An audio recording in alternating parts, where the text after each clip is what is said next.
ועכשיו על העניין הזה, השיפוצניק נעלם, מותיר לקוחות עם בית הרוס ובלי כסף. לצערנו לא מדובר במקרה נדיר. כיצד תוכלו להבטיח שלכם זה לא יקרה? נאמר שלום לאביעד, רעדה בעלים רדה, בנייה ושיפוצים. היי אביעד. אז באמת, למה חשוב לעבוד עם קבלן שיפוצים רשום?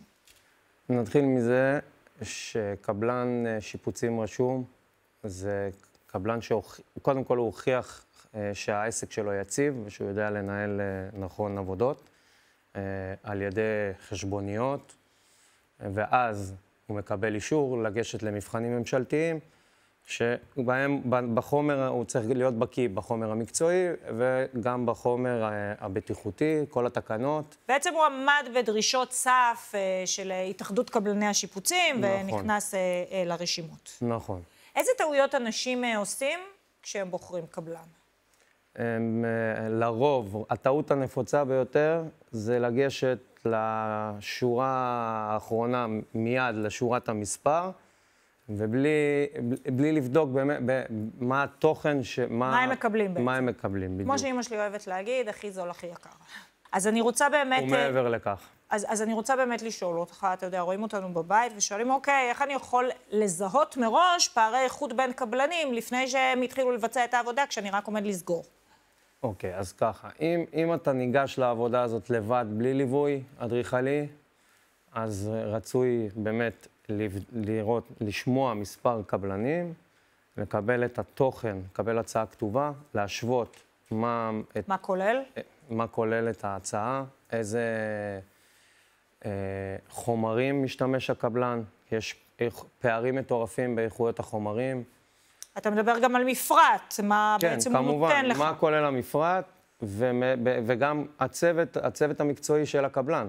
צריך להיכנס גם ממש לרמת החומרים, שהם כמו, אם זה גבס או בלוקים, או שזה כן, פחות גם זה חשוב. איפה אפשר לתת דוגמה שהפער הוא משמעותי? למשל, בדבקים.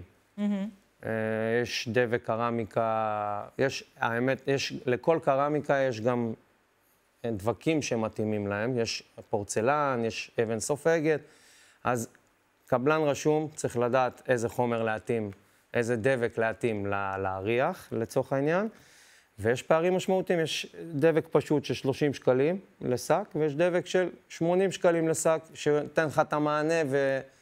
אבל איך אתה יודע בסוף, אתה יודע, בא אליך קבלן שיפוצים, מציע לך הצעה, מנסה להוזיל לעצמו כדי להיות תחרותי ולתת הצעה שהיא טובה, ואתה יודע, הוא לא נכנס לרזולוציות, אני אלך על דבק ספרדי, איטלקי, סיני.